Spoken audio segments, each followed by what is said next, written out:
on what unilateralism is heading towards, and also the role that the European Union wants to play, or how the European Union wants to define multilateralism that is ever-changing.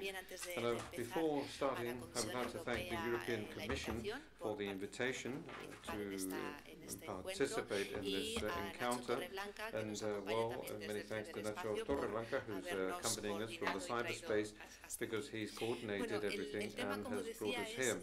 But the subject, as I said before, the title of the session is multilateralism and the European Union in an anarchic moment, and in an anarchic world, rather. And first of all, what I would like to do is make a diagnosis and therefore describe the current condition of multilateralism, where it's heading, and to what extent the European Union can help in its future design. Because for a very long time, we've been saying that the global liberal order that was created by the United States, in particular after World War II, is if it's not undergoing a decomposition, it is on the decline, because people are talking about a new configuration of a global order, which could be G2 with the United States and China. So what role do we play as Europeans? And we're talking about a much more fragmented world, and this is what we want to analyze here this afternoon. But what we have spoken about, the speakers and myself, is that we want to make this diagnosis, but above all, we want to propose future, not recommendations, but at least guidelines. I'd like to know your vision in relation to where we could head, and not only focus on the theory and on the analysis, but what we have to do is focus more specifically on how we would be able to configure that global order from the EU, which is a very relevant stakeholder in our current world. And in this regard, what we're going to do is start off with Susana Malcorra. Susana Malcorra has been a Minister of Foreign Affairs in Argentina, and for many years she's also been the head of Ban Ki-moon's office in the United Nations, so she's very familiar with multilateralism, and she's a Dean of the School of Public Affairs. So, Susana, you have the floor, and after listening to you, we'll be reviewing other scenarios, other global scenarios, but thank you very much for being here today. Well, thank you very much, Cristina, and once again I would like to thank the Commission. Thanks for inviting me to participate, because as you know, it's always a tremendous pleasure to form part of these conversations that take place in the field of, as you pointed out, in issues that are so close to my heart, like multilateralism. But I'm going to try to present a much more global perspective, although later on during the Q&A session we can then deliver a vision on Europe. But I think that it would be very suitable to start from a more global perspective. There's a trend, or there has been a trend in recent years, and the blame for this crisis has been placed on the multilateral system. But I think that it's not only that, but I think that they've also tried to put the blame on Trump's presidency in the United States. And I think that that is a very big mistake, and it's an oversimplification of the problem that the system is addressing. So perhaps what I could do is start off by talking about the long and deep roots of this crisis, and which I think I can cover the following aspects. Firstly, in the last few years, and possibly since the crisis of the Twin Tower attacks in the United States, there has been a permanent reversal and a deterioration in one of the assets of the multilateral system, which its capacity to manage a crisis as regards peace and security. And this, from my point of view, and I must say that we are working on this together with Bruce Johns from Brooklands, and this has happened because there's been a mixture of elements between the intervention of terrorism in conflicts, and this has been mixed up with civil wars.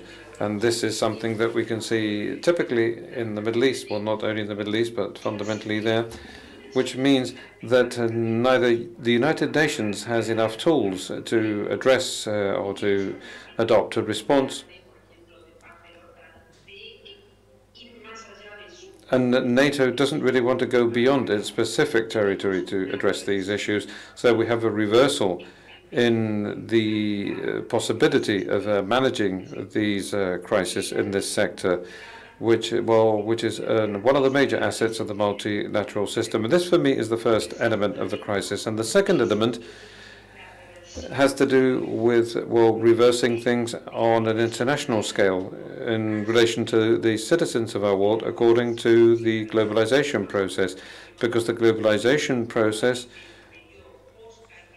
had a post-wall period, that is the Berlin Wall, I mean, when the recognition of the opportunities offered by international trade and the integration of value chains, and the fact that the multiplying effect was tremendous, and it was very recognized. And this support, considering the effects that the implementation of globalization has had, and this is so, we've had an enormous impact in terms of inequality. So that means that there's been a very significant reduction of globalization, and whatever is considered to be associated with globalization and the multilateral system obviously is also involved. But the third thing, and this is something that we have seen during the pandemic, during COVID, is the enormous reduction and reversal even of the international capability we have to provide global public goods. And healthcare is one of the examples. And the fact that we have not been able to articulate a response to the pandemic in a global manner, and the instruments we have are weakened, but they have not been supported by the governments, and the key element of the value that the global public goods have, well, this is something that has disappeared from the stage in a very fundamental manner. And all of this has been accompanied by a technological change that has been violent and which disturbs the dynamics of links between countries.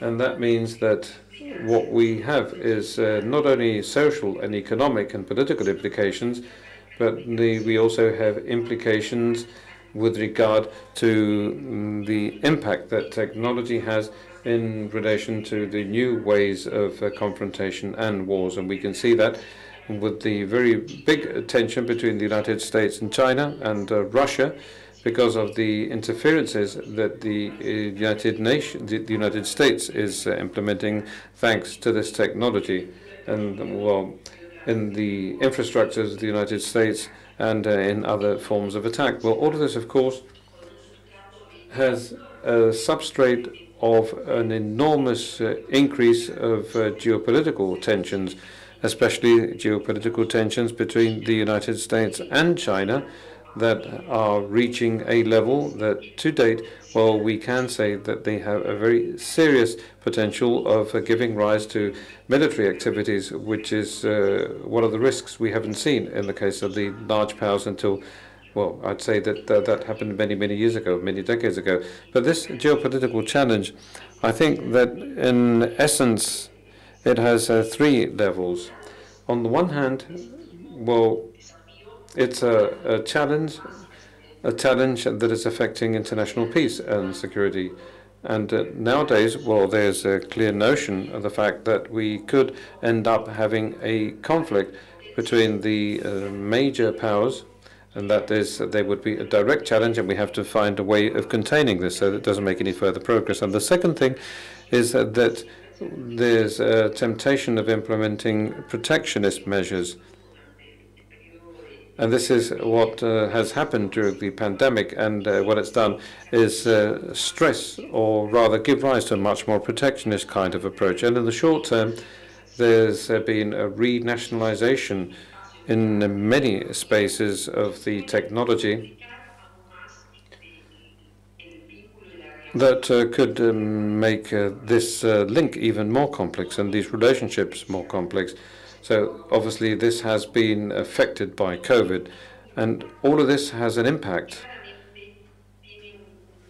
and it clearly has an effect as regards areas of cooperation of the multilateral system. So this is our reality, this is the history and our reasons. But of course, the Trump administration stressed all of these things because, among other things, he separated the United States from the global governance system, and for many years the United States played a very outstanding role. Some people say that it operated like the policeman of the world, but this has been rejected due to many reasons and from many points of view too. But at the same time, it also means that there was also a certain amount of stability in the system, and the distancing of the United States meant that there was a greater weakening of the system. So the new administration comes along, and the new administration was much closer to multilateralism. But I think that we shouldn't get things mixed up here. We shouldn't mistake what we're talking about. So this is more of an international approach from the Biden administration, but we shouldn't mistake this with going back to the multilateralism we had decades or years ago, because that is something that is not going to happen. And clearly, the priority of this administration has to do with domestic affairs, and it also is focused on recovering the social fabric of the United States. And multilateralism, well, doesn't appear as one of the main priorities in the domestic agenda, but not only that, people don't really trust it in large segments of society. So we could say that Biden's agenda is like a strategy more than agenda to defend democracy in local terms and international terms, which is linked with a vision of cooperation and of contacts being established with international partners, at the same time that it's separating from this other major player that is China. So this is the reality of what the Biden administration is now contributing. And of course, it also represents a very positive change, and it means that progress has been made in many fields, like climate change, for instance. But this shouldn't make us think that we're heading towards an idyllic stage of multilateralism. So it is clear that we have to reapproach the tools we had available through our institutions, and we have to do so bearing in mind that all of these things should give rise to further progress in the liberal and democratic agenda and a progressive agenda based on collaboration. But what is really fundamental is that we have to try to do so within the multilateral system, because I'm always very careful when I talk about these ideas, because small groups or the groups of friends or people that think like we do can implement regulatory agendas or agendas focused on key issues and their evolution, because they have a very specific space and a very specific impact too. So I do think that there is a crucial role that has to be played by these intermediate powers, and here I would include the European Union too, as a sum of fundamental intermediate powers. So it's not only Western, but I think that it should also go beyond whatever is traditional. It should go beyond the Western way of looking at things, so that we can generate a much more extensive base. So this is, I think, is one of the elements that has to be taken into account. And there's another one that people talk about a lot, which is all about adding on to the traditional approach of states that form part of multilateral governance, other players that are receiving more and more attention, because we're talking about sub-state organizations like cities, for instance, that have played a very important role in terms of climate change. And Trump left the agreement signed by the United States. And how can we give space to all these stakeholders that are significant in the private sector? Because people talk a lot about the private sector, but it's not easy to give it any space. And of course, civil society, which, as we know perfectly well, we know that it's maintained at a cautious distance among other things because of the preservation of sovereignty is used as an argument to point out that civil society can, in one way or another, be dangerous. So all these elements have to be incorporated because, well, the reality of today's world shows that these are fundamental powers and they have to form part of the construction process. But the final element that has to be taken into account in this construction has to do with the new issues that are cropping up. And how can we solve these new issues? And we have a very classical example, which is the technology issue, but there are examples like, for instance, taxes or the taxation system. And some progress was made in the recent Helsinki meeting. What can be done to deliver positive incentives so that there can be more collaboration between states? But I fundamentally believe in what we would call nested multilateralism in English. So in other words, it's multilateralism that is constructed through layers. And, well, I have no doubt whatsoever that it has to be built within the global mechanisms. So here there is one of the details, but it's one of the fundamental details, and it's one of the essential elements too, of the constraints that the systems we have nowadays are facing. And this has to do with a consensus as a concept. That means that everybody has to agree on everything. But I think that if we were to make this more flexible, but if we were to focus on the reality of what a consensus means, it means that, look, I'm not 100% happy about this, and it's not sufficiently different compared to what I would have to oppose myself. But if that were to be reinterpreted, we would then be able to establish a consensus that would make an agreement viable, and it wouldn't block an agreement. Within the already existing systems, we should be able to, by maintaining that framework, we should be able to achieve subgroup agreements that will allow agendas to advance in other key issues, other new key issues. And then there's another element that we have to take into account that has to do with the defense of democracy and the liberal concept that is fundamental too. And once again, well, we have to be very careful, and we shouldn't only focus on the Western world, but rather understand this concept from a much more extensive point of view. And finally, all of this has to be done by recognizing the fact that tensions between the big powers are growing, and that what we have to do is find a mechanism so that we can relieve tensions, or perhaps so that we can eliminate these current rivalries, so that the situation be focused on competition and not on confrontations. And I think that the role that has to be played by diplomacy to make feasible the secondary channels or the traditional challenges of diplomacy, I think that this is one of the fundamental things, and I believe that the EU has a role to play in this respect that is very, very big. So, of course, the issue is very extensive, and, of course, we could have a very lengthy presentation on this, and I've tried to summarize things, and I am now open to establish a dialogue with you later on. Thank you very much. Thank you very much, Susanna, for this wonderful review of the status of multilateralism, seen from many points of view. And later on during the discussion, I will ask Mr. Borrell if he thinks that the European Union is an average power or it's a sum of average powers, and in this scenario you've described. And of those issues that you've discussed, perhaps during the Q&A session, well, we can talk about this when you talk about the possibility of there being a conflict, because in the current analysis on the global order, people always try to compare if or to see if this is a new Cold War, if it's a new version of the Cold War. And, well, I always like to ask the following. The Cold War, or that is the element of dissuasion, or the element that made it possible for the world not to reach that real confrontation, was based on nuclear power. And I'd like to know what role is played by that element nowadays, and possibly interconnectivity between all the economies in multiple areas. But in any case, I'd like to know what you think about this.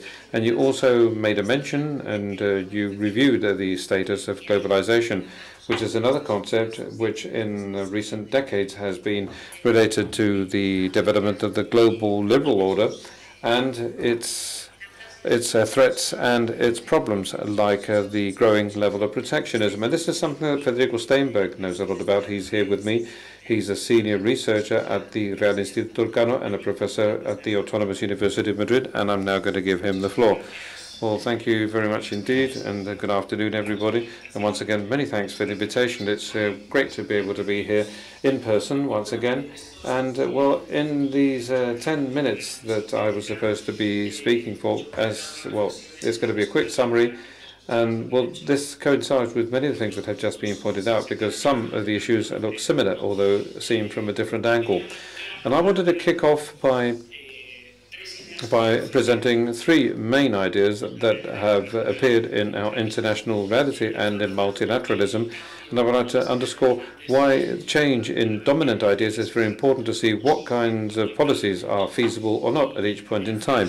And, well, very quickly, we'd have to go back to the protective state or the importance of climate change. And then we have mistrust in relation to the limits to international cooperation in more and more fields. And then we'd have to see the implications of these three issues in terms of the European foreign affairs policy. But in any case, I would like to kick off with this idea, which I think sometimes we forget about, because on the last page of the General Theory of Keynes in 1936, there's a quote which I believe is one of the most beautiful ones, because he had a very, very interesting pen. I'll read this. The ideas of political philosophers and economists, well, the ideas, when they are correct or when they are mistaken, they have much more power than what people believe. And in fact, the world is dominated by them, really, because practical men and women, instead of only saying men, that believe that they are exempt from any kind of intellectual influence, are usually slaves to some dead economist. And then they say that the value of interests, many times, well, it's exaggerated, and this affects the value of ideas. But the truth is that ideas change slower, and but even so, they are a fundamental element. And this doesn't mean that interests are not important, of course. But said by an economist, the fact that ideas are more important than interests becomes more relevant. And although I'm going to be developing this later on, you will simply remember that 15 years ago, saying that climate change was an important issue meant that you became an anarchist, that you became a radical individual from the extreme left wing, somebody that's anti-globalization and somebody that's dangerous, and now it's completely mainstream. So now what we're going to do is establish environmental tariffs, as Cristina mentioned. And this means that, well, these are three ideas that I think that are key elements have become much more powerful. There are digital issues, of course, but as we already spoke about digitalization, I'll skip it. But the return of the protective state and the importance of climate issues and the limits to cooperation, I believe that basically, and the role played by the state, and this is something that happened in the past, but it's being accelerated by the pandemic. And there's this idea that Susanna pointed out too, in a way that says that the market does not suffice. And well, the High Representative also mentioned this when she spoke about supplies. But in a much more in-depth manner, I think that this has to do more with the demands posed by our citizens to achieve higher levels of safety and, well, in terms of healthcare or whatever.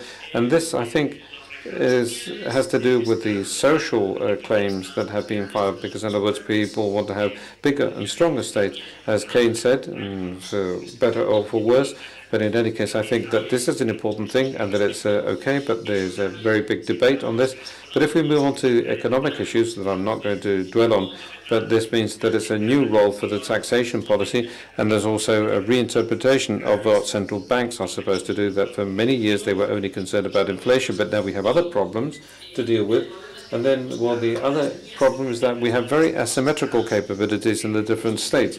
The two clearest examples we have on the table right now are, well, the possibility of implementing taxation policies to compensate economic declines, between emerging companies and strong countries, and then we also have the vaccination process in the wealthy countries and in the emerging countries too. So as there's a general demand, we have pretty asymmetrical capabilities where European countries are on the team of those that have more resources. But basically, let's say that this is something that is here to stay, and later on I'll be talking about the implications that this also has its effects on taxes, on what citizens are willing to allow in terms of controlling certain freedoms and other issues that are important. But at the same time, this reinforces this desire of being, I wouldn't say that we have to go back to nationalism, really, but we want some of these elements to come back. And then we have the second element, that's climate change, and I think that it's here to stay, and possibly it has come back late in the case of the international agenda, and I think that it has now been imposed as the major long-term challenge for mankind as a whole, and we're going to see that there are some elements that could make it possible for cooperation and multilateralism be something more practicable than other elements in which we are heading towards bigger tensions, although there are difficulties. And we've seen, for instance, the associations between climate change and the pandemic. We've seen extreme phenomena, and we're going to have them more and more intense, and I'm not going to dwell on this, but it's well known. But what happens is that one of the problems that is associated with the role that is played by states is that here we are doing things slow, and we are late, we're arriving late, and sometimes we're not capable of explaining clearly to our citizens that this is going to produce winners and losers. And the debate we have to hold here, well, clearly has to do with what can we do to compensate the losers? We have the debate on the electricity bill, for instance, and issues that crop up fairly frequently on how I'm going to save the planet in 50 years and I can't survive by the end of the month. And this is something that we have to accept. And this is where the role of big states could provide a certain amount of compensation. And then we have another leg, as already mentioned before. We have the issue of green tariffs, and in the case of the EU, because we have this carbon border adjustment mechanism that was also pointed out today, and the United States sooner or later will possibly join this very idea. It would be necessary for us to do this in a coordinated manner, and there are certain countries that will not, and this was explained on day one of this course, and China, Turkey, Russia, and some other countries are those that are going to have larger tariffs because of the composition of their exports in terms of emissions. But this is clearly an element that does have a big influence on the multilateral agenda, because this means that this creates much more friction than the cooperation idea, because it's perceived as a protectionist instrument, although in the case of the EU, I think that it's been pretty defended by the carbon leakage concept, the filtration of leakages. And well, this is just a tool so that other countries will also be willing to reduce their emissions. And then the final, third idea, which also has an influence on this debate, has to do with the limits to cooperation and erosion, for instance. This is something that was mentioned by Susanna too, and in a much more developed manner. So this idea that has to do with how much we trust the multilateral institutions, considering the new power balances to address problems and solve them. And here we have the rivalry between China and the United States, the role of the EU, and this can be seen very clearly every time we think about the communiques from the G20 and how they're being negotiated. And for instance, how China is radically against any mention of transparency, or that people talk about human rights issues, and this is linked to this morning's session on human rights. And what human rights are being promoted here, because the human rights promoted by China are based on meeting material needs without talking about values. And what is very successful, and what are you guys doing, just to explain things very clearly. But in any case, what we have is an erosion of the institutions, and we have this corrosion of governance and globalization. And here I fully agree with what Susanna pointed out, and that is the arrival of Biden. Well, it's highly improbable that it's going to solve things, although it does look at the transatlantic relationship from a completely different angle. And it's clear that we could possibly also focus on these areas where it seems that we have to understand each other, and these are climate issues. And then we also have the issues of the struggle against the pandemic, or the reform of global healthcare, where it seems that it's easy for there to be a trust between states, and we have these issues where it is much more difficult to reach an agreement. But if we manage to establish common rules applicable to all of us, we would then establish a very healthy competition that would have to do with commercial issues or with those issues where we can accept a logic of loyal competition, if it is loyal, of course. And then we have another area with major difficulties for cooperation that has to do with issues of security and also with issues of technology that are more and more related to each other. So it's much more difficult to address cooperation. So those limits to international cooperation is underlying that there is a moment where the major states are more and more concerned about their internal domestic systems and less ready to sacrifice globally in order to have a certain degree of consensus. So this is not the first time it occurs. In different periods we have had major powers that considered that it was interesting to have domestic interest over international interest, and when it hasn't been the case, we have had this rupture. But also the implication of these three major ideas for the management of this, we have a question that has been posed by the future of globalization. And this leads us to the limits of globalization, both the acceleration of globalization, the aspects of the digital commerce, e-commerce, that will keep growing. And the international commerce has recovered after the last year crash, but we are seeing more and more obstacles for the direct investment from one country to the other, for the mechanism of control of one country to the other, of the coercive measures that have been seen by third parties, the tariffs, sanctions, and the great difficulty to have a structural reform of the e-commerce. But I wouldn't talk about deglobalization, because I think we have too many elements that might be lost on the way. As Christina has mentioned, one of the major elements that are keeping us together is the interdependence level. So the cost of rupture is greater than in other historic stages. The stabilization, also more stabilization with the international financial aspect, the sanctions. There is an article of the High Representative on this issue, the taxation of large companies, of multinational, and we have this idea of less growth of globalization, and they might be set back. In this respect, this is closely linked to the supply chain, and I'm sure we will address it during the discussion. What are the repercussions for the European Union? We have to look at elements where this could be more positive or more negative. As a great title, we could say, if we go back to the balance between state and market that until the financial crisis 2004, 2008.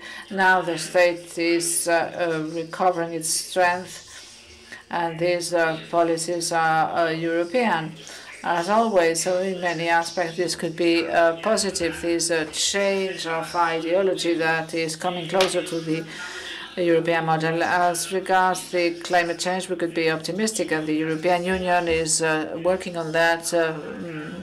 And the European Union has proposed the Green Pact. In the Copenhagen summit also, we talked about this Green Pact.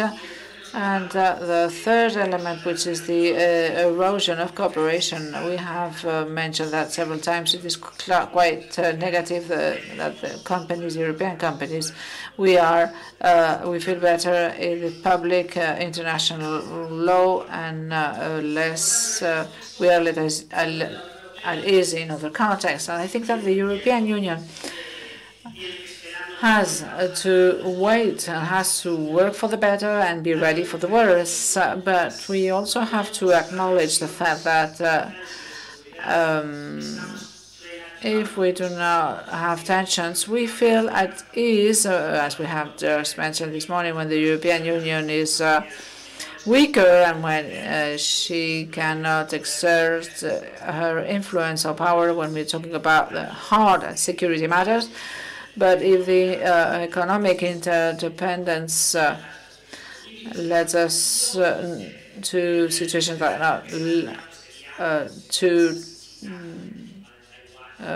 trouble, what happens if China invades Taiwan? The states are going to react, and we have to take a position. But this is something that shouldn't happen. But we have to think about it. And also we have to get ready for the best.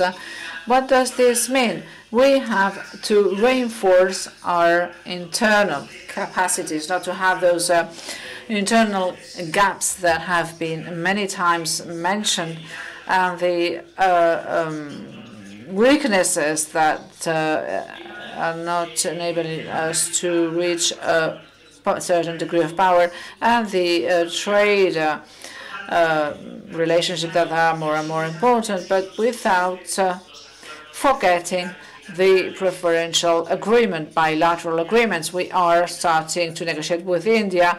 We are starting to negotiate with Mercosur. We are also having agreements with China that are frozen at the moment, but in the future it might become a reality. We are playing at the bilateralism in the practice, and the European Union should do something similar, where Europe can have a common policy in the forum of the Commission, the trade mostly, in the international architecture and in the fiscal policy as well, the taxation on multinationals, the enlargement of certain mechanisms, and also the capacity to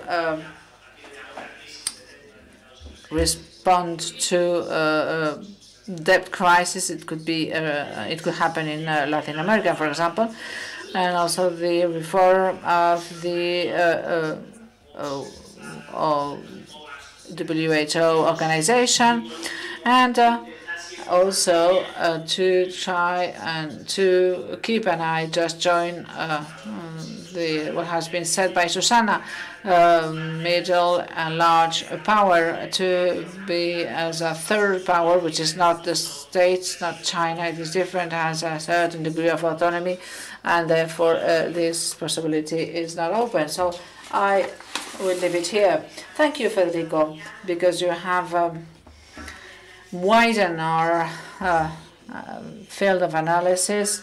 In the economic field, you have been talking about this setback of negotiation.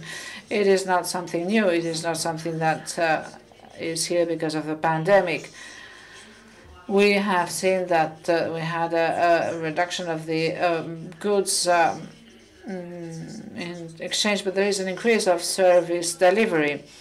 I don't know how is the situation 1.5 years after the standstill, and where are we heading to? And I also go back to a previous topic, this possible global recuperation or recovery. Is it global or it is not? In this articulation, also the decoupling of the United States and China, for example, it is the worst setback. And related to the climate change, I sometimes have the impression that we have gone from a great world indifference, and although in Europe we are addressing this, but now we are trying to see what is the champion in climate change. And we have seen that in the campaign of the States and in Copenhagen. They just went there not to address the topic. And we are in this competence and competitiveness, who is going to win this race?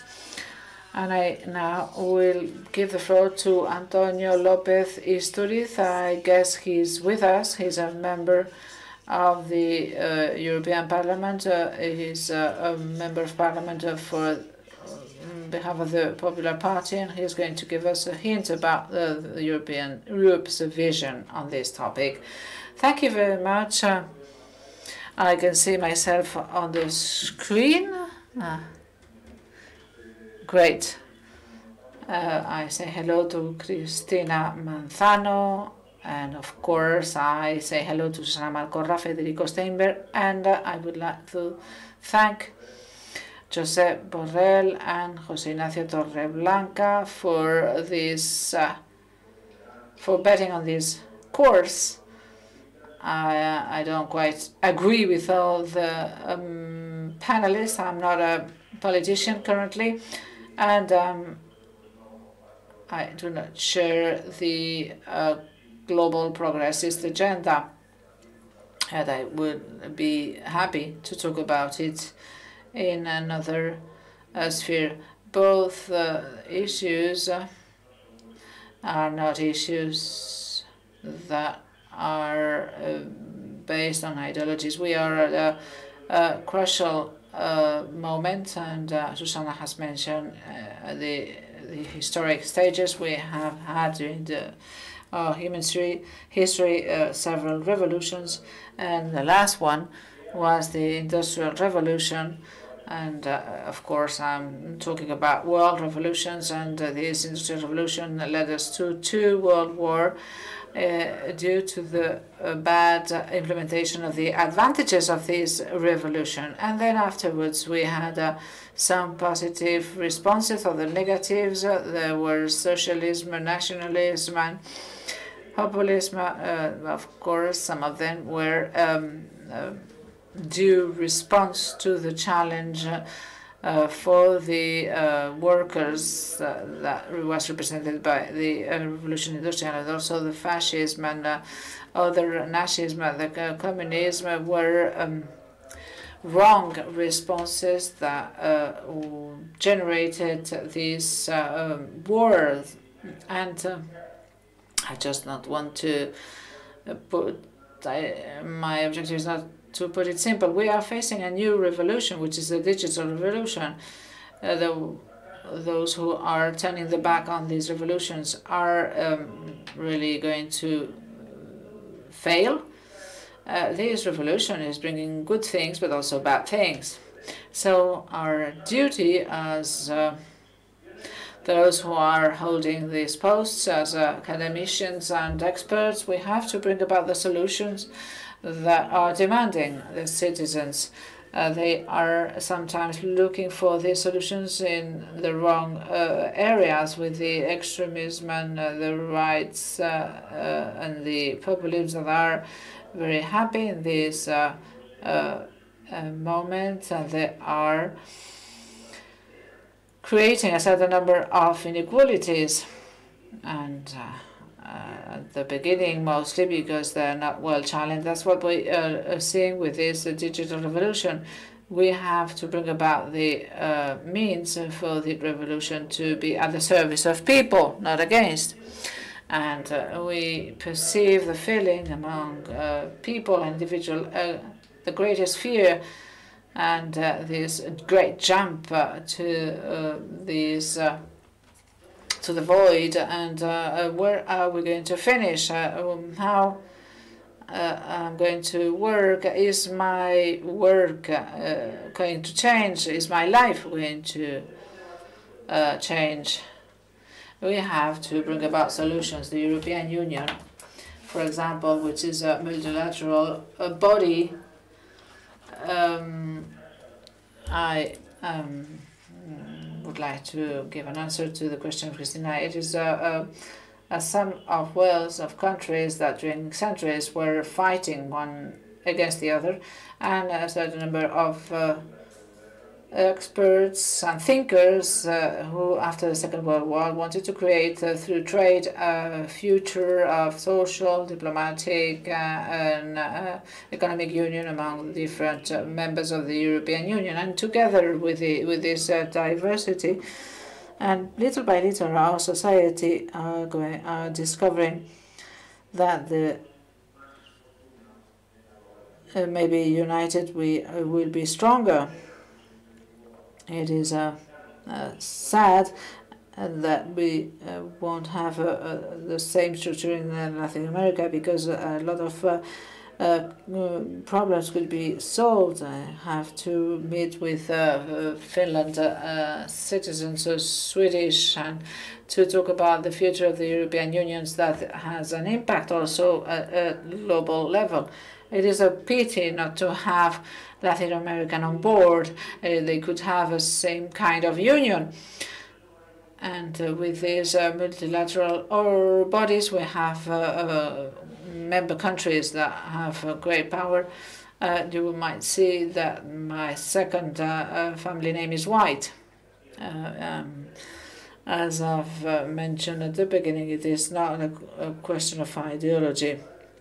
We are at the moment where we are fighting among democracies. We are trying to find democratic solutions and authoritarian solutions, facing the challenges and the topics we are facing.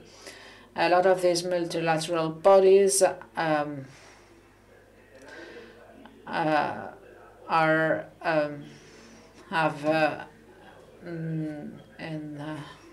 as members of autocratic countries. The Communist Party of China are members of these bodies. They are, and the same happens with Russia. It is an authoritarian regime that is full of oligarchy, and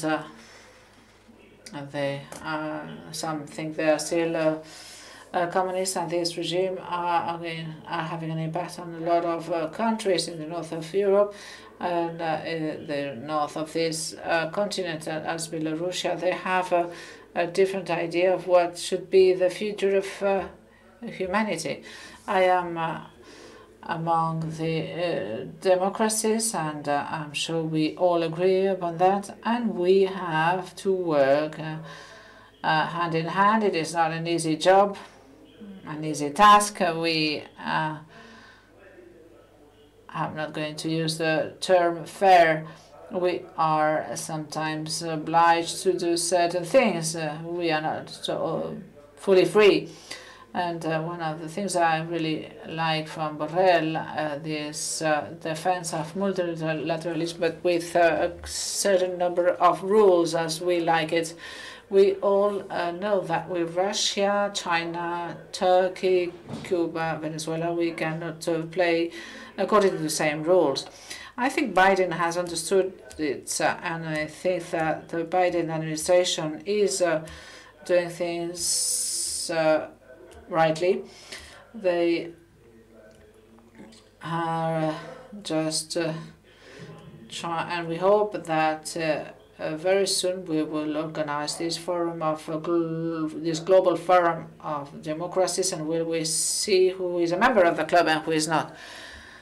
It is, maybe I'm making things simple, but I think it is like that. So within our own democracies, we are not flawless.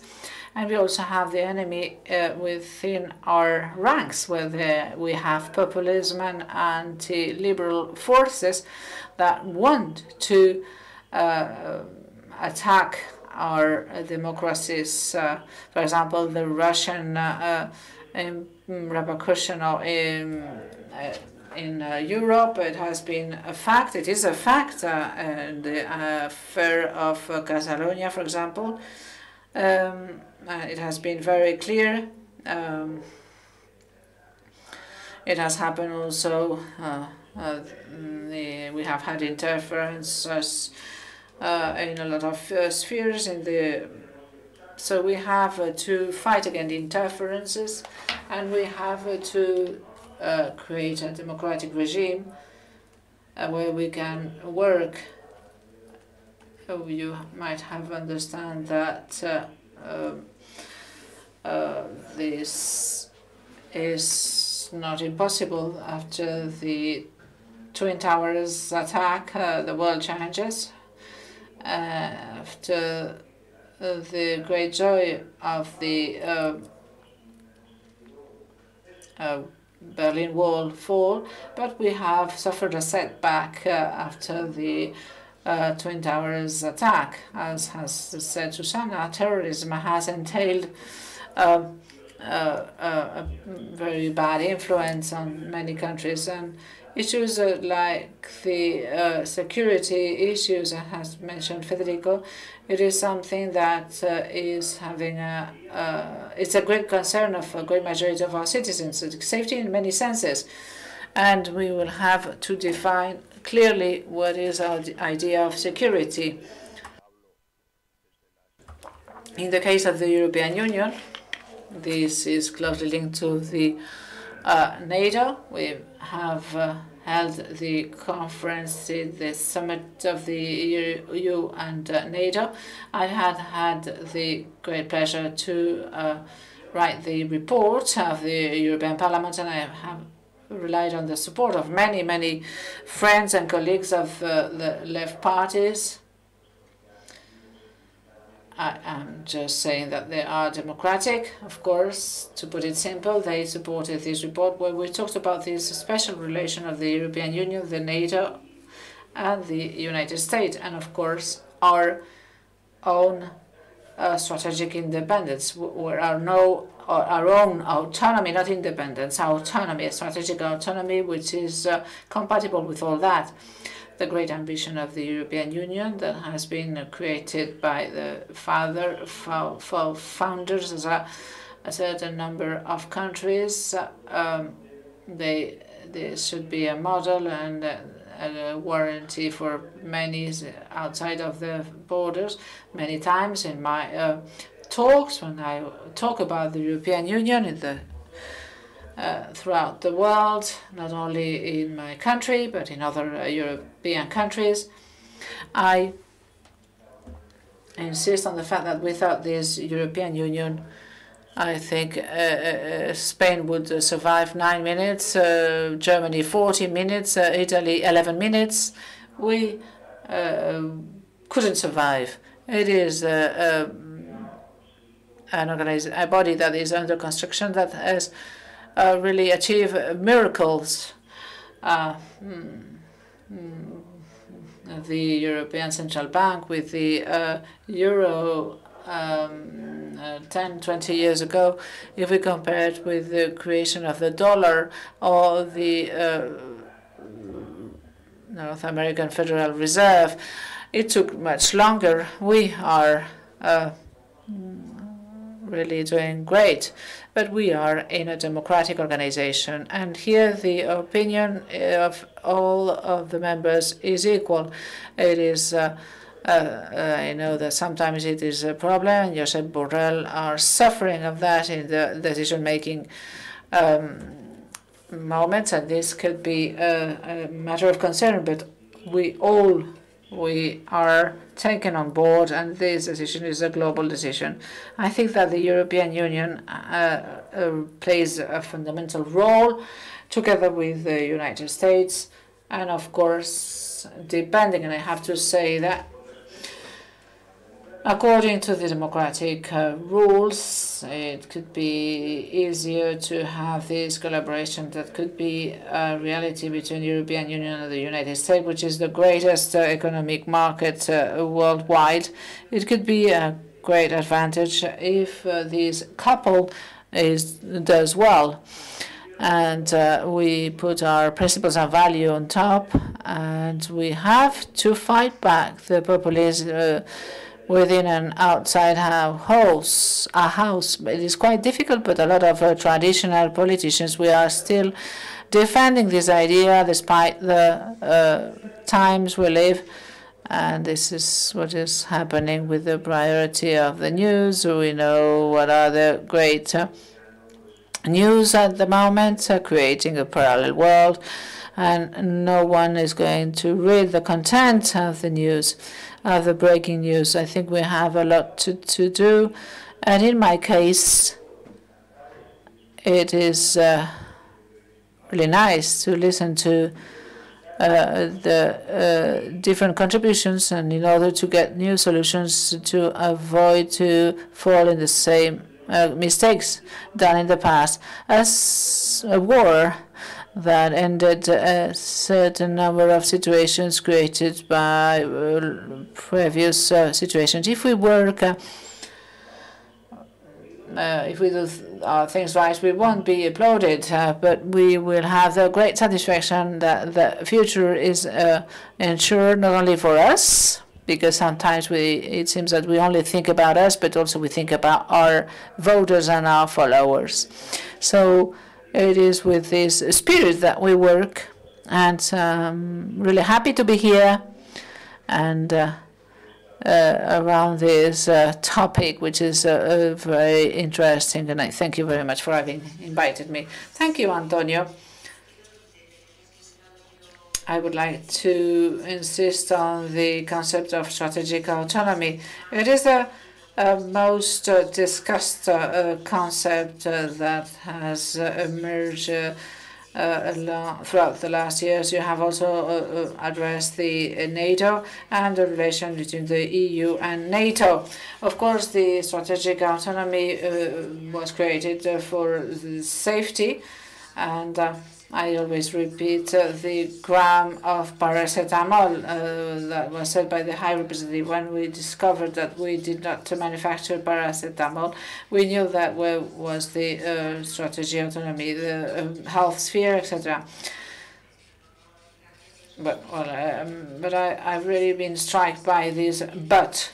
Depending upon the president that is in the state. And I think this is the reality we are facing. After the Trump experience, after this part of Western world has been deeply influenced by the instability and that was created by Trump. But I've got many questions. I don't know if the High Representative wants to participate. I'm going to make a question to the three speakers, and I also encourage those who are in the room. But I will start with this question. What kind of world order would be good for the European Union? Susanna, as a citizen of Europe, of course you can participate. Where are we heading to? We have been talking about the role of the United Nations that are not at their best when they want to address these world challenges, but we also have talked about the many reforms of the WHO organization, and Antonio is a traumatic process you have mentioned. How do you see that? Where are we heading to? I've been talking about this G2. This is an order that has been built in blocks, the Western bloc, the Chinese bloc, but also Russia. From the point of view of the use of technology, they are creating their own space. Is this the configuration we want, or is it the reality? I will give the floor to Susanna, and if you wish, we make this round, and then afterwards I will proceed to other questions. Christina, just to make myself clear, the European Union is not participating in the multilateral system. When I talked about the intermediate market, the sum of all the states as the European Union is a huge strength. But the problem is that it's not reflected on the multilateral system. So there is clearly a difference between the influence capacity, and I've been a witness of the discussions that are on the table of the European Union, New York or Geneva, to get together as member states, to take it to the General Assembly, to the bodies in Geneva. So this is quite complex, but Antonio, when you have been talking about the European Union, we envy you. We envy the achievements of the Europeans, thanks to this great body, which is the EU. Of course, I would like to be in a similar situation to be able to have this kind of union in Latin America, because we are going in the opposite direction. Europa, or the European Union, has an enormous opportunity, and I would say a huge responsibility to be able to arbitrate between different visions. In China and the States, I agree with Antonio, and in many cases the European Union is quite close to the States, the United States, but not in all issues. For example, the position of the WHO, where the States does not agree with Europe. So Europe can generate a position, and I think it is a part of the ideas of the High Representative own position, where in the light of this great strength with other associations, and I stated the example in the chat, so that's why I defend the agreement between the European Union and Mercosur. Because this has an effect that has an influence on Latin America, and this creates a global opportunity for countries, and there are always exceptions, of course, and there are always examples of this, but which essentially have a line of principles and values that are completely different compared to the EU. So setting up that group could signify not only that Europe would become an arbitrator, but it could also allow the states of my region to have options as regards choosing one or another when they are under the pressure of one or the other. So I think that the European Union has a significant role to play in this regard. And this has to be based on the principles and values of their own exercise of European construction. And this is the main priority of Latin America, but I'm sure that there are other priorities that could also be taken into account. Well, thank you very much. Federico, please. Well, yes, and this is something that Susana pointed out in her answer.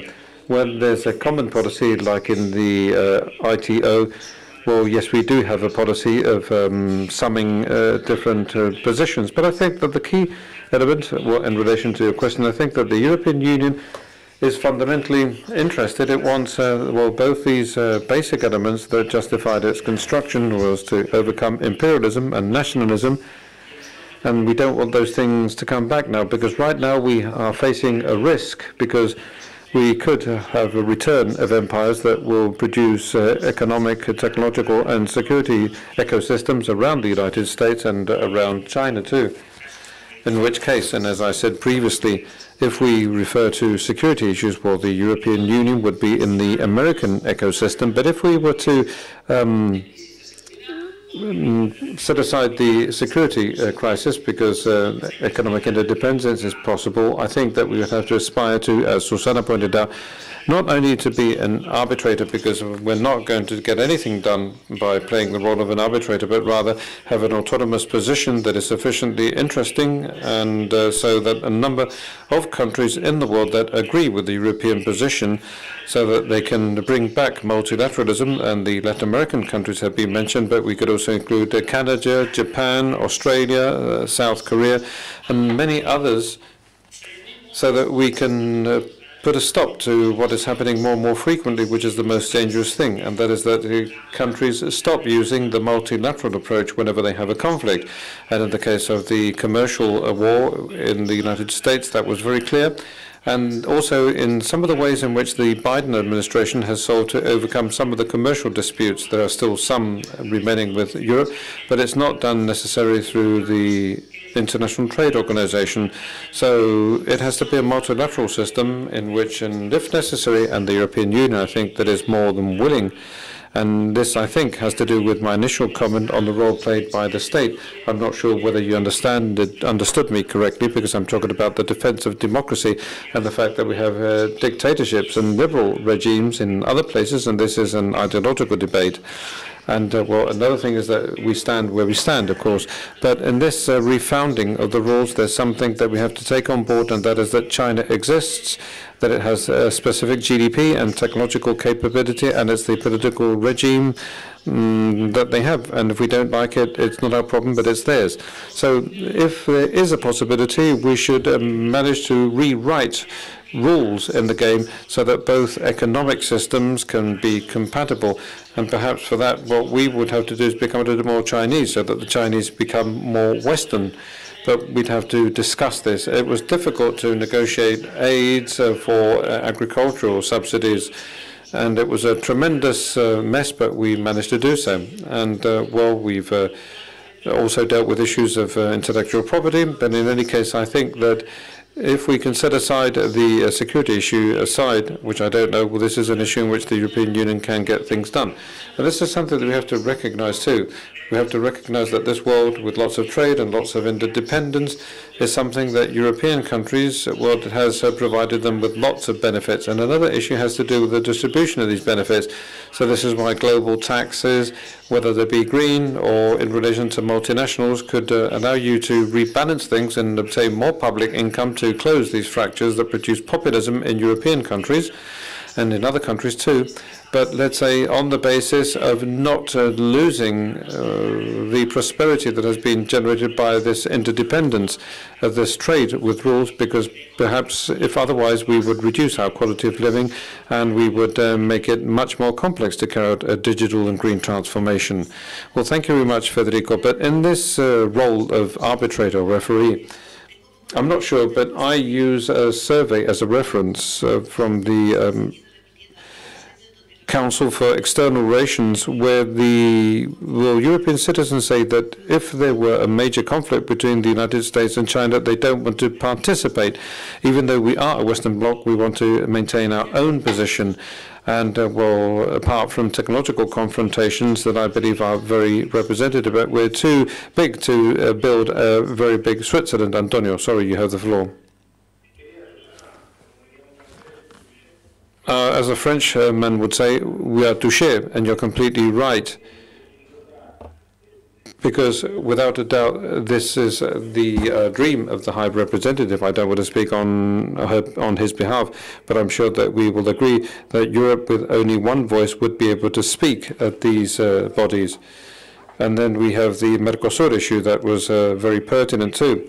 And, well, this struggle we're having also from Europe to overcome or to defeat certain retroactive ideas and populist ideas on this issue. And I think that it would be wonderful to establish a common position between the European Union and Latin America. So let's work to achieve this, and I think that this is a major factor. And secondly, Cristina, I would like to stress that I don't think that we are facing something that has to do with the Western world. It's either democracy or not. I'm sorry for simplifying things, but in any case, there are people that don't like the democratic system, and they're working on this, and they are fighting against it all the time. And then there's another issue, that is the role played by the EU, the referee role. Well, we pro-Europeans have a history with bright and dark spots in the past. And curiously enough, in the past, we had a military power to impose certain issues, and perhaps they were not the most suitable ones. But nowadays, we have a clearly exportable model, but we don't have enough power to become referees or to become an example. And I have to stress this, and this was mentioned by Susana, it's still an imperfect model that is under construction, but whose principles are very solid and that are based on these elements, and this is what we have to export, and we have to help other people in other parts of the planet. But as I usually say in these famous explanations that have to do with the European Union, we have to be careful, because the European Union is a bubble that is surrounded by conflicts and by wars and by lots of despair. And well, looking at the north, we have the Ukraine issue, and we have the Moldavia, the Caucasus, and in the south, you can see that the bad news, well, we're talking about this right now, which is the loss of Tunisia. And it seems that they could be about to produce one of these very harmful regimes, because Tunisia was the first country of the Arab Spring where people fought, and look at what's happening now. And then we have Libya, and many millions of people that want to move into a much better life, and they want to enjoy that European model. And other issues that cannot go unnoticed for European society. And both myself and Josep Borrell and many European politicians have to convince our European society that we have to fight against this internal populism within the European Union in order to be able to achieve this ambitious international agenda and fight for democracy. So I wanted to say at the very beginning, and I forgot to mention this, is that, globalization is here to stay. And if somebody could please invent a term to change it, like we did with climate change, it would be wonderful, because this has produced so much negative energy. And I think that all these speakers have already mentioned this. In other words, it's here to stay. And the digital revolution also helps you. So let's change the term. Let's do something so that this globalization will be able to become a much more positive element. And obviously we have to work on these problems, and I think that the European Union would be able to play a fundamental role. Thank you very much. Well, thank you very much, Antonio.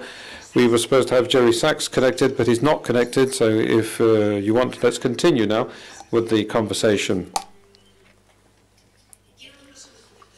Well, I would like to go back to the concept of strategic autonomy. I would like to know what you believe it is and where it's heading.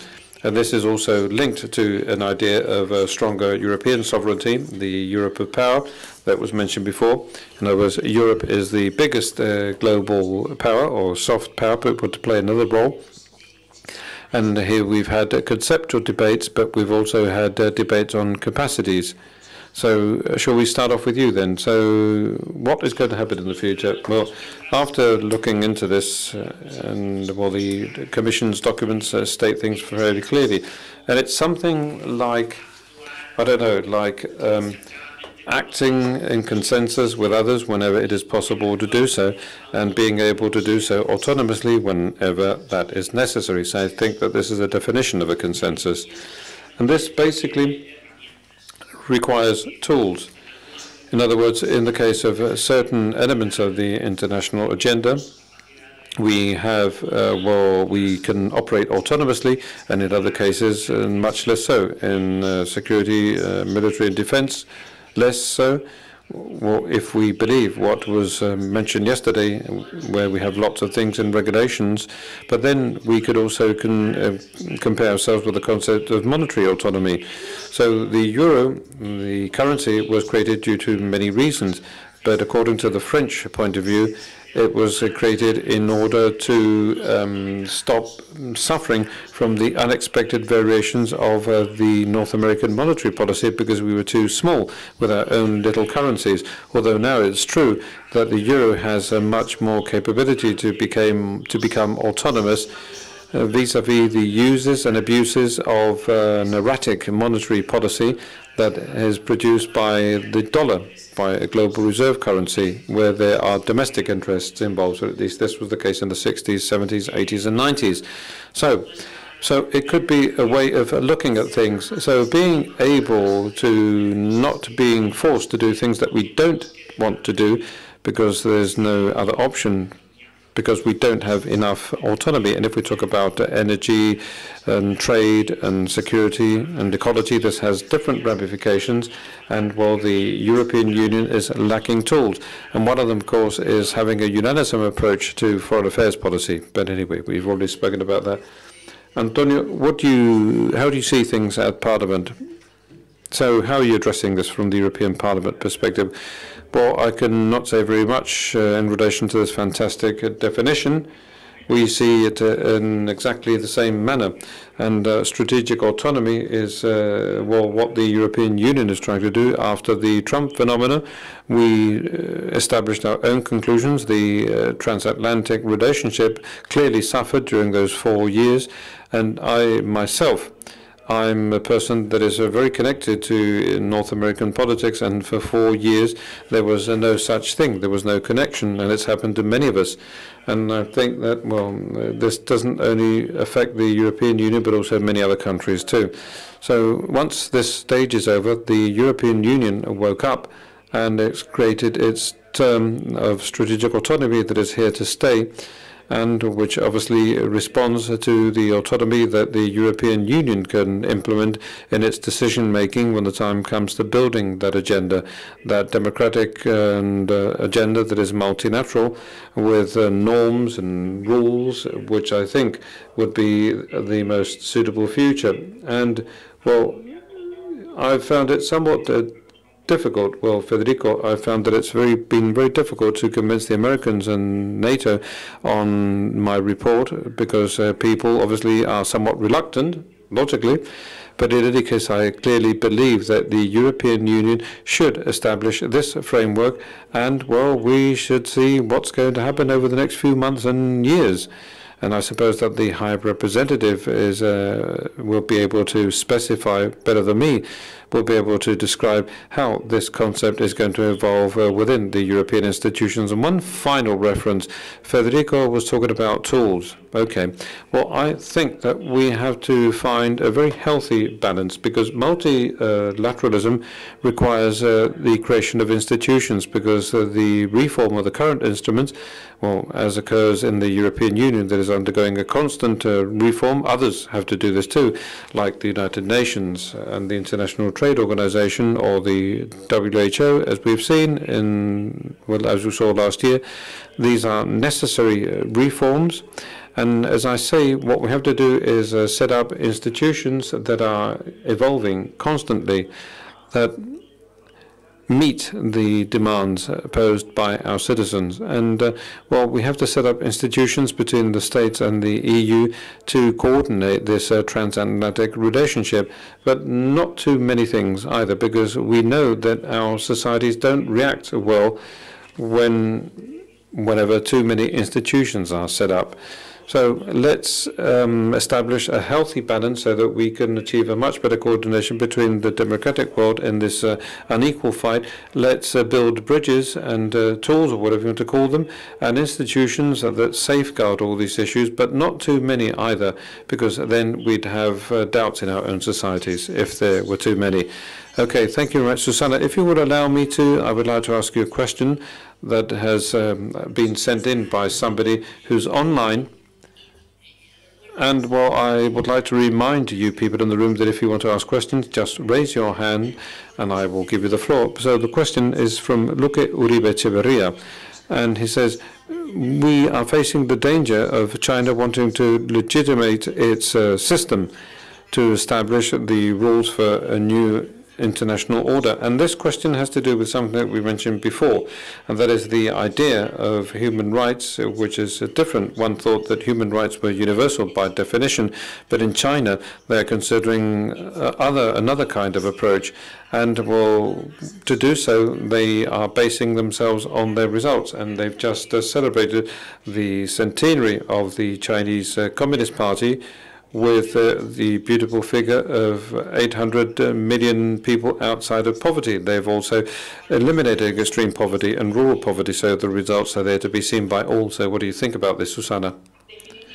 Well, yes, of course. I actually believe that China is a risk, and it's also a challenge for the system, for those of us that know the system.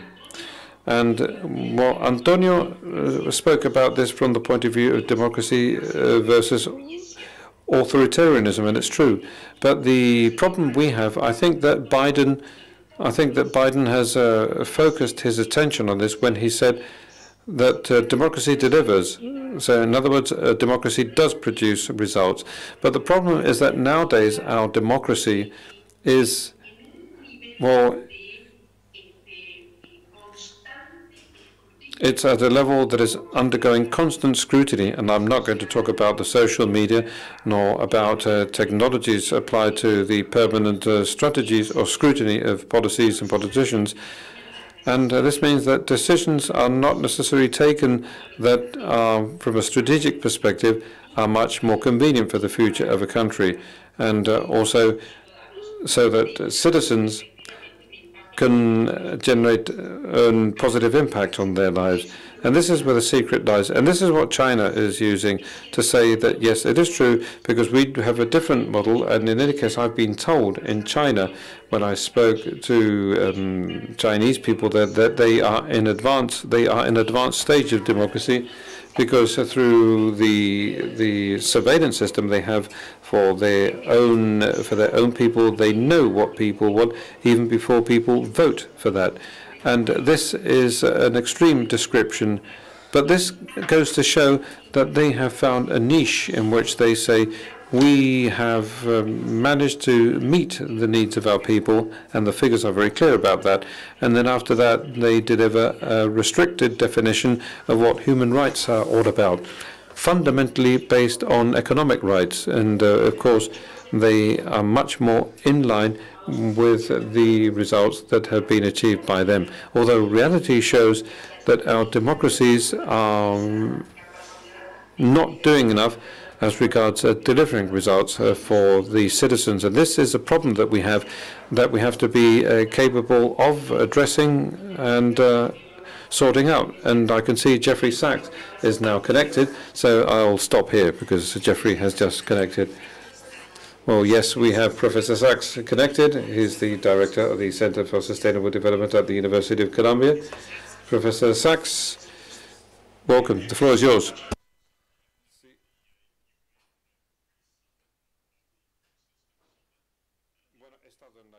So the schedule's a little bit out of whack, but very relevant for our discussion. I think the big struggle, the QUO VADIS, is how we can reorient the entire world towards a workable social and economic direction, and which I'll call sustainable development. Things are really not working in two major directions. One, of course, is on all of the environmental disasters. We're seeing this year the manifestations in new extremes of heat waves, droughts, floods, hurricanes, typhoons, forest fires, you name it, we've got it. And obviously things are getting dramatically worse. On the social side, how many governments are really functioning properly right now? Because so many governments are essentially facing societies that are torn apart. Inequality is soaring. The wealthy have never had bigger gains than they've had since the start of COVID. The wealth of the billionaires went from about 8 trillion for 2,700 billionaires to 13 trillion in 1 year. And the digital companies, the giants, announced unprecedented earnings. And in the meantime, all over the world, things are going to hell economically, and the tensions are rising. So we face a world that is more divided, governance that is more unstable, and environmental crises that are rising, and a multilateral system that is not capable right now of facing these challenges. There is only the answer of strengthening multilateralism, by the way, and strengthening the UN. I have no solution to offer. I can't even imagine one other than a strong and effective UN, which we've taken decades to put together, but is in really a fraught state because its budget is way too small, authority way too limited, the challenges far too large, and the major powers are fighting with each other rather than working together to solve problems. I've been saying here at the UN Food System pre-summit that we are basically, in my view, like in a 1945 moment. In 1945, the world really did change. The end of the war against Hitler and against fascism made a change. Roosevelt, more than anybody, helped bring that to reality with the UN system, with the Bretton Woods institutions, with the family of UN agencies, with the UN Charter, with the Universal Declaration of Human Rights. Since that time, we've not had a fundamental change of multilateralism. The UN institutionally has grown in numbers, but not changed in any fundamental governance. The Charter remains the Charter. The financial institutions have basically been unchanged for decades, and they're not able to keep up with today's realities. We don't have the financing for development that is an order of magnitude right.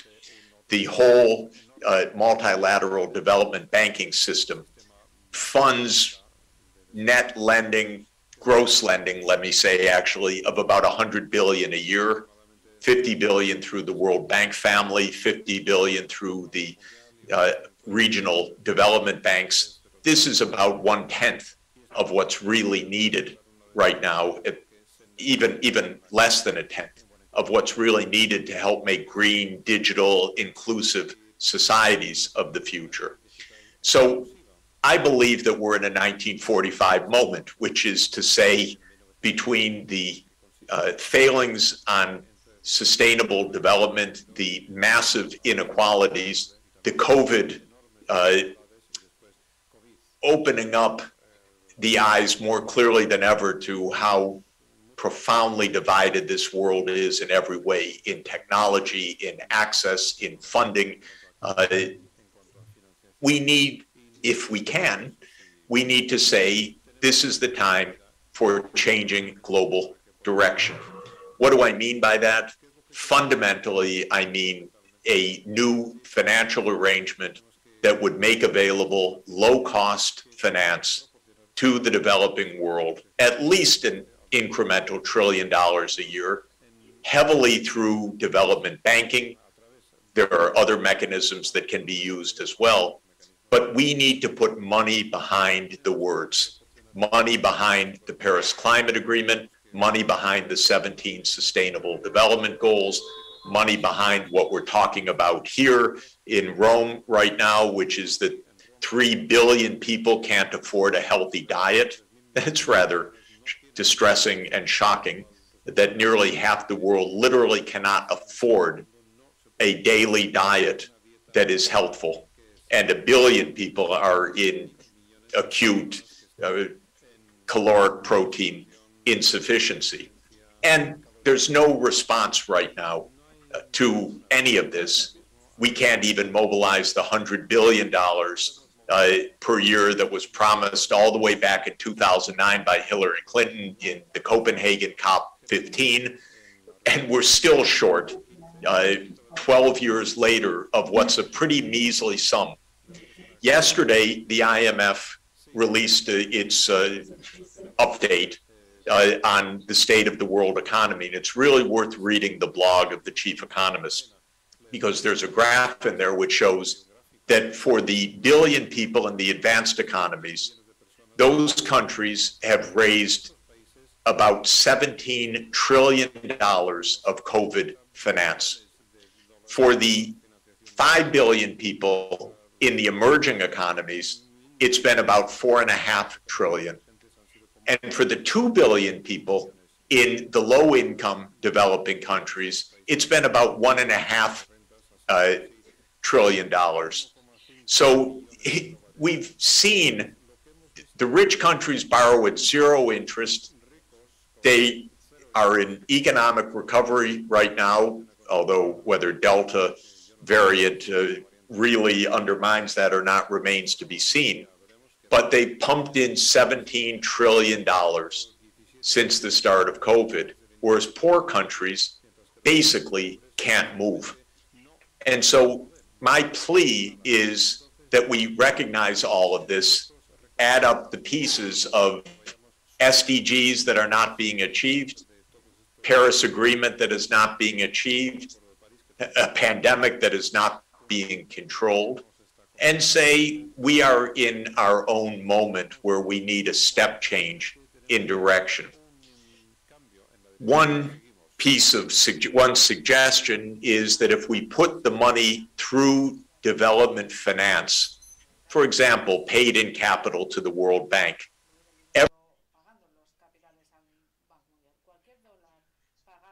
$5 of lending capacity at low interest rates. So the banks can leverage private capital effectively. You don't get the private capital lending directly to the sovereigns, except in a few cases, and then at interest rates that are completely unmanageable. You know, Argentina should not be paying 8% yields on borrowing when the United States pays 1% and Germany pays negative 0.5%. And that is why we need development institutions like the Inter-American Development Bank and others to be the ones that intermediate this massive increase of financing. But my basic proposition is we need to put financing behind multilateralism. We need this urgently.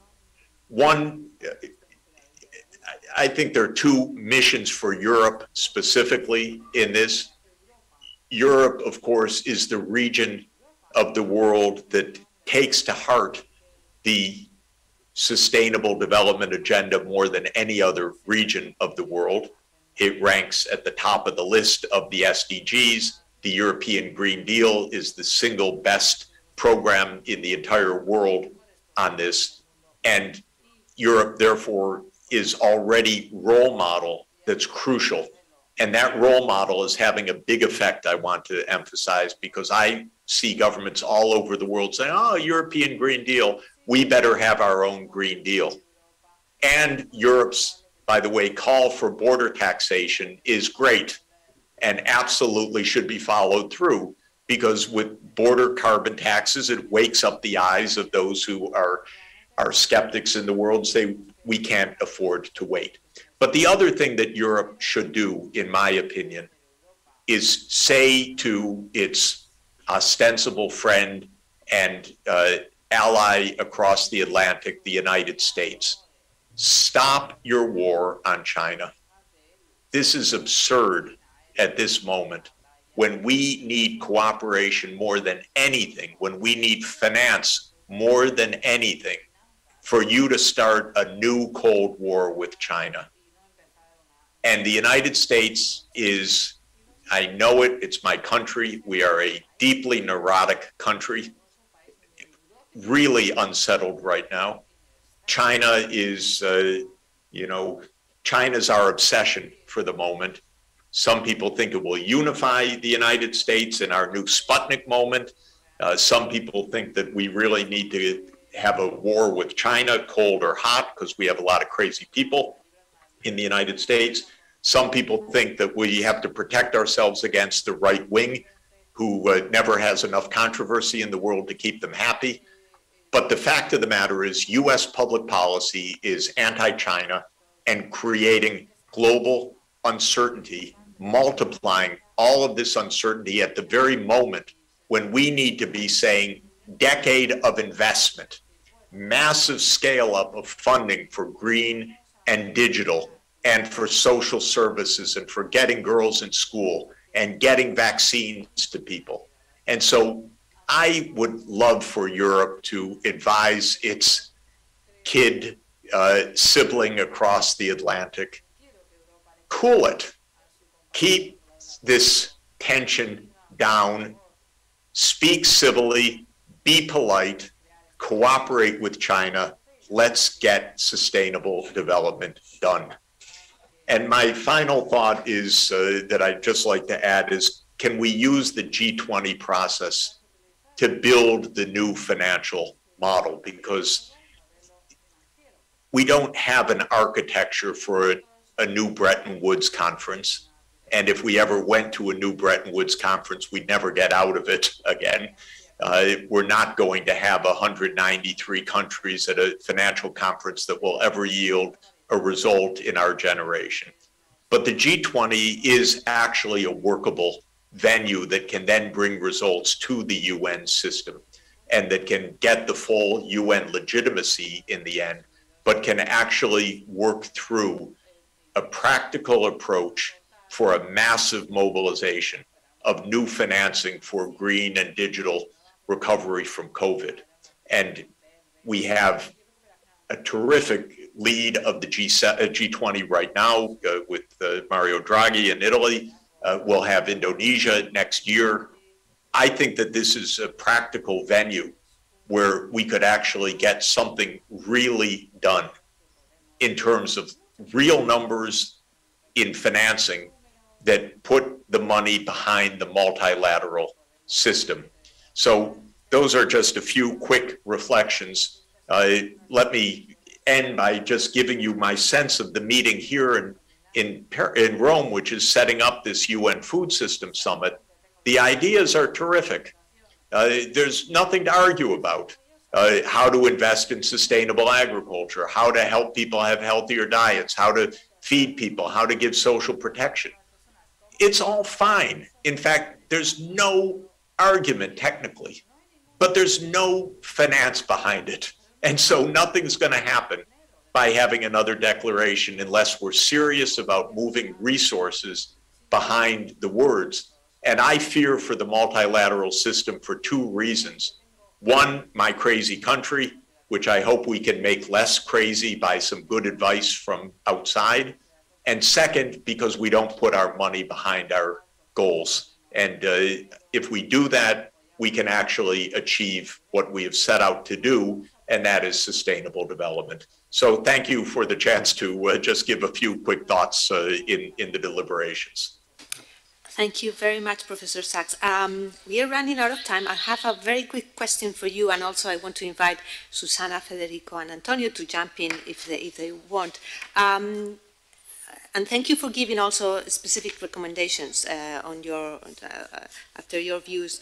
My question is, you talk about the need to reinforce development banking worldwide. But what we are seeing is a fragmentation of development banking, with China, for instance, being very strong and very vocal in that sense. How can we combine the need of having a real worldwide developing banking and financing for a real coordinated development with the efforts by China and others to go their own way? So China is a member, of course, of the World Bank and the IMF. They have a deputy managing director. They play a major role. They want to give more money to these institutions. The US resists because they don't want to change the voting power. And what China has done with the Belt and Road and the Asia Infrastructure Investment Bank and the New Development Bank is all positive. There's nothing wrong with what China's done. It freaks out the United States. Oh my God, Belt and Road, it's terrible. Yeah, it's terrible because the United States is a bunch of cheapskates that doesn't care about the rest of the world, and China's putting money into it. And so that's what's freaking out the United States, is the geopolitics and the diplomacy of it. If we got around it, I know very well the head of the AIIB. You know, he's an extremely professional banker.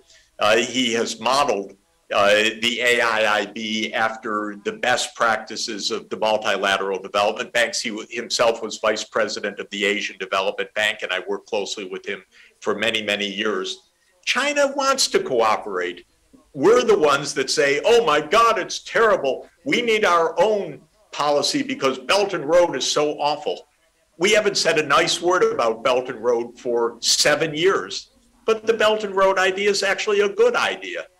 We should discuss with China, don't fund coal plants, you know, work with us on so-and-so. All good. I know the Chinese technocrats, many of them were my students. We should sit down and work together with them. They don't want a separate system. They want to help lead a global system. And that we need to accept that China should be one of the leaders. It's 20% of humanity. It's the first largest economy in terms of purchasing power, second largest economy in the world in terms of absolute finance, huge savings. So great. We need that financing. Thank you very much. Susana, no, si quieres reaccionar a algunas de las últimas frases o hacer una intervención final.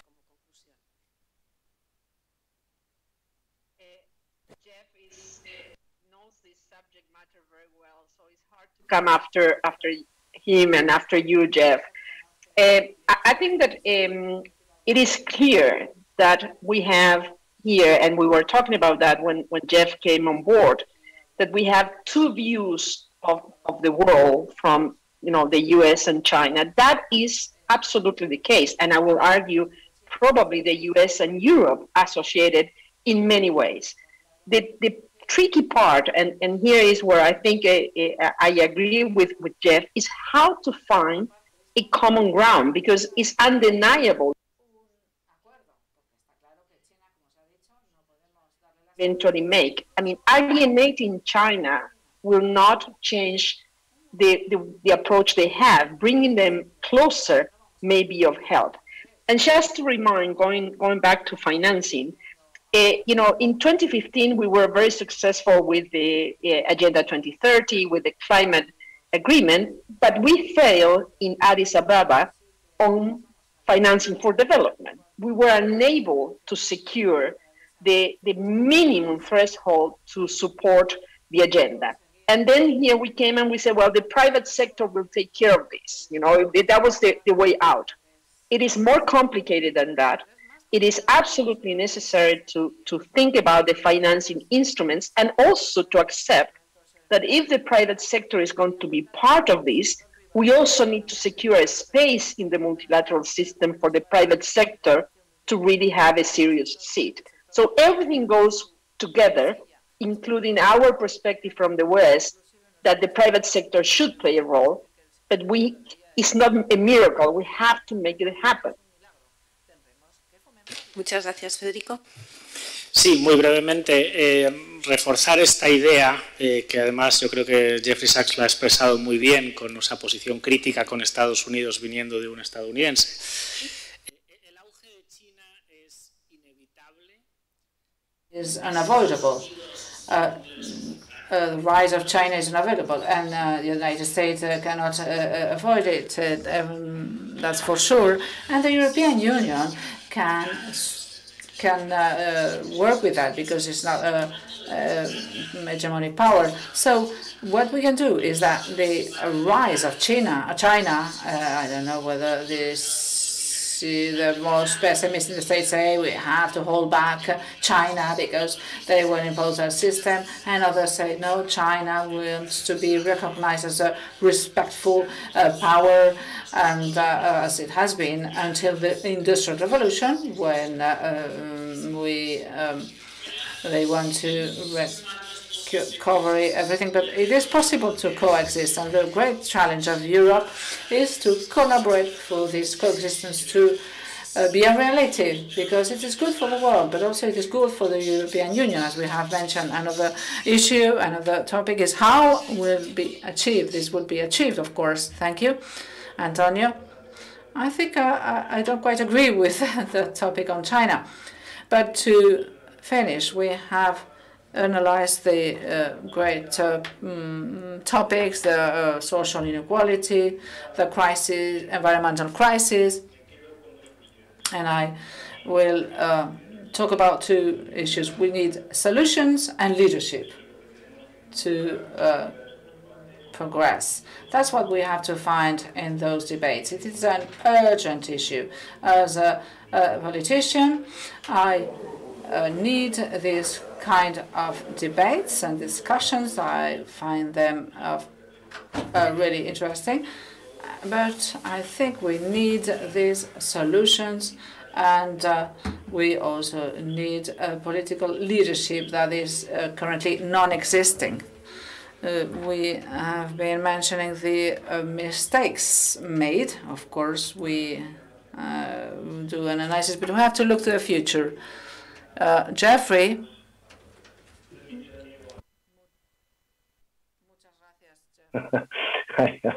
I don't share some of your views about China. Yes, the capacity of the European Union, and as expressed by Federico and Susana, we are together in this. European Union can be a balancing factor to the United States, also depending who's president in the United States, as we spoke during the debate. That's also an important factor. But I don't think this is about empires. I don't know if this now is the turn, as Federico stated, for China to become the next power, global power. The thing is the model. You spoke about these civil servants in institutions, global institutions. That's fantastic. I happen to remember one. He was the director of Interpol. He was in the European Parliament. He made an intervention.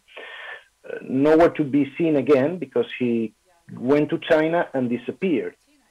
Reasons unknown. There is a system in China that I do not share, and I would not like this system to become the political system for the future, of humanity. Said so, all the ways to go around this, to try to work with other people in China, apart from the ruling party, those students that you have had, I'm sure many people, young people, that are motivated, that would work in a different system. Could be. If that was the case, the future, I just read about, how the Chinese government is using artificial intelligence right now to control its citizens. I'm scared that it's also being used outside of China against the interest of others. And it's not about the students. It's not about many, I know, people in China. When I speak about Russia, I should speak about Putin. When I speak about China, I should speak about the ruling party, not the Chinese. That there are interesting, things going on there that we all have to be aware of. But let's see how also we can change the way of approach and find a common spot for the next future. Thank you very much. If I could just give a quick response. Sure, go ahead. First of all, we're not talking about China becoming the new hegemonic power. We are way past that in this world. China is not going to be the new hegemon. Spain can have its economic system and its political system, and Europe will too, and the United States will too. We are not talking about the battle till the end of the world. This is complete mythology, and it's mainly American eschatological mythology of right-wing Christian fundamentalist thinking, which is very part of the American scene. It's Pompeo. It's craziness for us to be thinking in these terms. China, by the way, is going to be an aging country. It's going to have a steep decline of population. It's going to face so many challenges. It's got 1.4 billion people, but it'll have about 1 billion people, 400 million less by the end of the century, and a really old population. So we need to solve some problems together. It's not about being ruled by China. And, the US, which is so crazy, I have to tell you, it is crazy. We say, oh, look, China's expanding its nuclear arsenal. This is terrifying. The US has thousands of nuclear warheads, an order of magnitude more than China. And we can't understand anything about this. We have circled China with military bases, with troops, now with this Quad arrangement of, our defense secretary flying to India, Japan, Korea, Australia to show China you're really surrounded. That's the new clever foreign policy of the United States. So, first of all, I don't buy it. Second, we don't choose who we deal with in other governments. And the Chinese government is perfectly capable of cooperation, perfectly capable of solving problems together, actually very effective. They ended poverty in 40 years. And this is a real accomplishment. I've been going for 40 years to China. I know a lot about the Chinese economy in the countryside, in the rural areas. This was a massive accomplishment. So we just have to understand that this is not a battle to the end, and it's not about what kind of system you're going to live under, Antonio, because your system will be determined by what happens in Spain. It will be determined by what happens in Europe. It will not be determined by what happens in Beijing unless we blow ourselves to smithereens by some showdown over Taiwan or some other crazy idea, which, by the way, is absolutely possible, because I want to emphasize my country is crazy, a lot of crazy people. And I'm sorry to tell you all of this, but we have started so many wars in the last 40 years. China, not a single war. The United States, we fought and killed millions in the Middle East, in Central America, in